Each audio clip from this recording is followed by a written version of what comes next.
Now back to the Brian Zimmerman Show. Here's Brian. Hi, everyone. Brian here. Thanks for tuning in to another episode of The Brian Zimmerman Show, where I share personal tell-all stories and revelations of my good and bad experiences working in sales, music, and in radio. Today, I wanted to ask a question as when should companies check references when interviewing for a new position? And I have a couple of examples, a couple of stories that I wanted to share with you today that are really out in left field. This first one never happened to me ever. Usually, I think the process goes is you interview, right, with a company, and if they like you, they ask for references. And of course, if they obviously want to hire you, the next step would be to check references. Well, this was the opposite.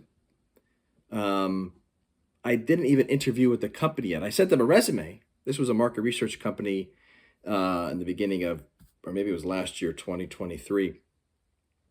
And so I got a call from the last company that I worked for, and they told me that there was somebody that wanted to check a reference. They wanted to see, first of all, if it was legit.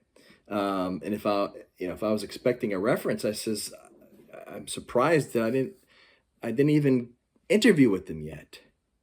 So, long story short, they checked references first with the last company I worked for before interviewing with me.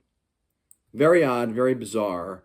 I never didn't think that was, I don't know, I was kind of just speechless in the fact that somebody would take the time to check references first, unless they didn't want to waste time interviewing.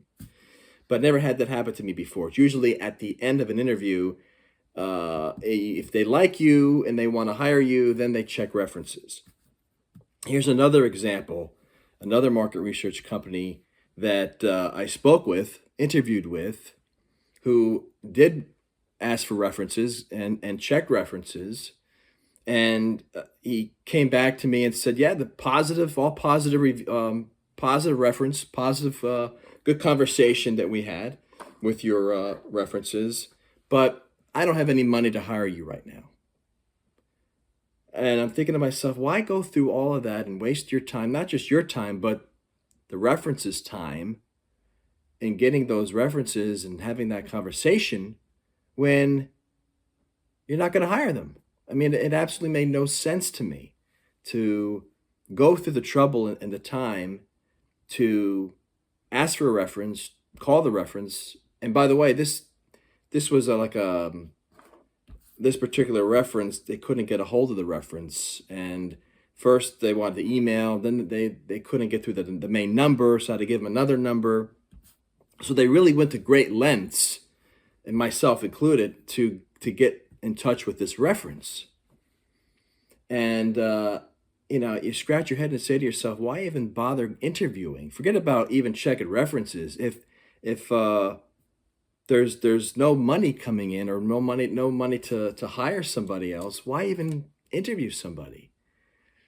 And just complete bizarreness in my opinion. And it was an older gentleman, by the way. And I think that at the end of the day, doesn't really matter if they're old or young. I'm just trying to make a point that if you're interested in hiring somebody, get everything up front. Hey, we don't have any money right now, but let's circle back in 3 months or 6 months, and then we'll check references, or then maybe make an interview. I don't know. And here's another one. This particular company was February 2024. I reached out to this one particular, it was a CEO. I get pinged as I'm reading this email. He said to me, I get pinged every day by offers to get more sales appointments for me and my sales team. Why you? And I might have mentioned this in another episode. I run into people who are so skeptical. We talk about prospects being skeptical of salespeople, but it's people that are also on the other end who are skeptical of hiring salespeople. Salespeople have always gotten a bad rap. right? And I understand that, but now it becomes for me on my end, it's like a trust issue. It's a value issue. If you don't trust me, if you don't see my value, uh, my references, I mean, my resume and my LinkedIn profile, my LinkedIn recommendations, some of the stuff that I had talked about in my original email to you about the value that I can bring. Answer first, then we'll jump on a call where my team is up to speed on who you are. It's kind of insulting in a way. I want somebody to see the value of for me up front that I can bring and have that trust issue. If you're going to be skeptical of me, I don't think I want to work with you. And, then he goes on to say that, we had a couple of conversations after that. I sent him a video. He wanted me to send him a video that said, send me an email, send me an example of a video that increased sales by 20%.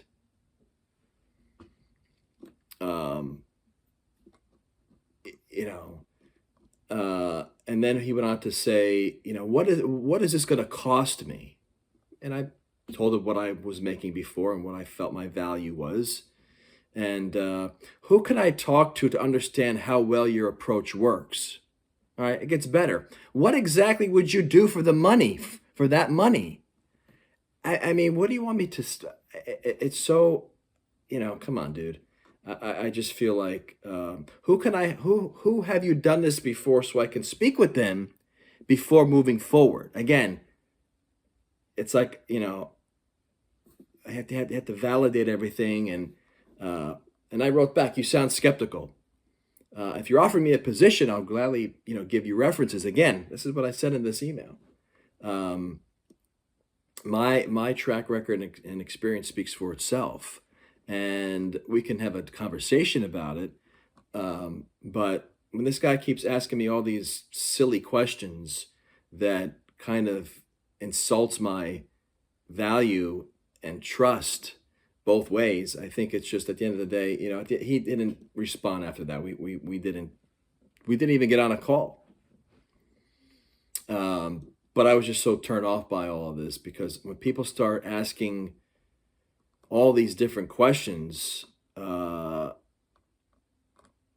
guard goes up then, right? Because if we're going to work together, I smell major micromanaging, right? Always wanting to waiting, looking at the CRM, waiting for something to come in, and if it doesn't, asking me about it and that sort of thing. And, as I look at this conversation, for me, it's like, again, and there's a lot of people that I've interviewed with and worked with who appreciate and see the value that I bring to the table.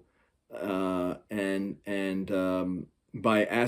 speaking with my references, like that other company did that I talked about before, they'll see what value I bring by someone else speaking about it and talking about it. But it goes back to my question I asked in another episode about, well, how many meetings can you get us? Well, how many are you looking for? And again, I said something to the effect of, if you ask a quarterback in a football game, how many touchdowns is he going to score? What's the answer?